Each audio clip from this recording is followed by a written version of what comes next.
नगरपालिका हद्दीत विविध विकास कामांचे लोकार्पण। पुढील काळात पेण शहराचा चेहरामोहरा बदलणार, आमदार रवींद्र पाटील। राज्याचे उपमुख्यमंत्री देवेंद्र फडणवीस आणि सार्वजनिक बांधकाम मंत्री रवींद्र चव्हाण यांच्या माध्यमातून पेण शहराच्या विकासाकरता कोट्यवधी रुपयांचा निधी नगरपालिकेला उपलब्ध केला आहे।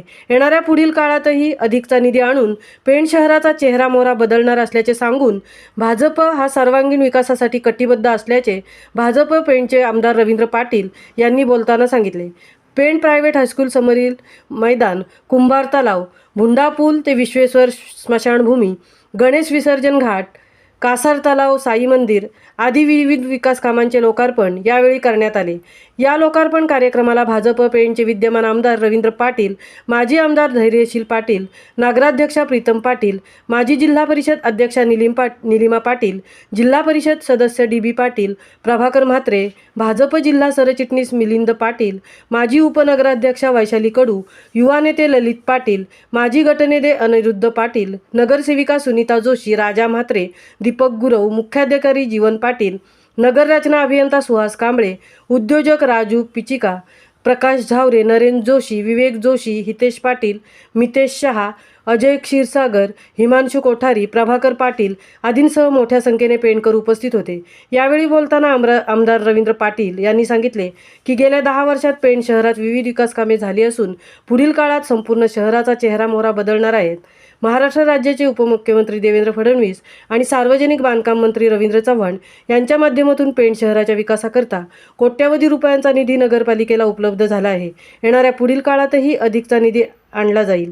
देशाचे पंतप्रधान नरेंद्र मोदी हे संपूर्ण देशाचा विकास करीत असून राज्यातही भारतीय जनता पक्ष सर्वांगीण विकासासाठी कटिबद्ध असल्याचे आमदार रवींद्र पाटील यांनी बोलताना सांगितले।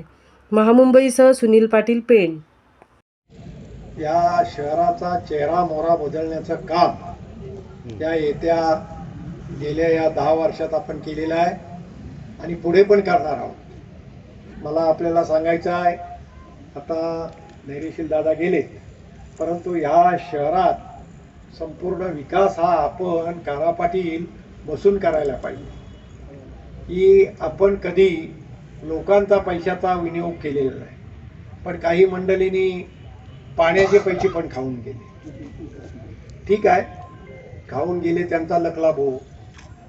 परमेश्वराला माझी विनंती आहे की या शहराचा संपूर्ण चेहरा मोहरा बदलण्याचं काम येत्या काळात आपण, मला वाटते पूर्वी आपण आला असाल तर पूर्वी या रस्त्यांतून आपण जाताना फार परिस्थिती वेगळी होती।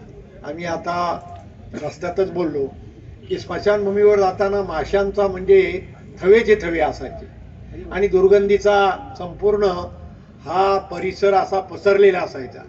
परंतु याचा उपयोग आपण या ठिकाणी पर्यटन स्थळासाठी केला। मला वाटते या ठिकाणी आपण हे खडक फोडण्याचं काम पण करतोय आणि या ठिकाणी पूल घेतलेला आहे। या पूल कम बंधारा असा या ठिकाणी हा पुलाचं पण काम लवकरात लवकर चालू होईल आणि इथे या ठिकाणी पाणी जे आहे ते पाणी संपूर्ण भरलं जाईल।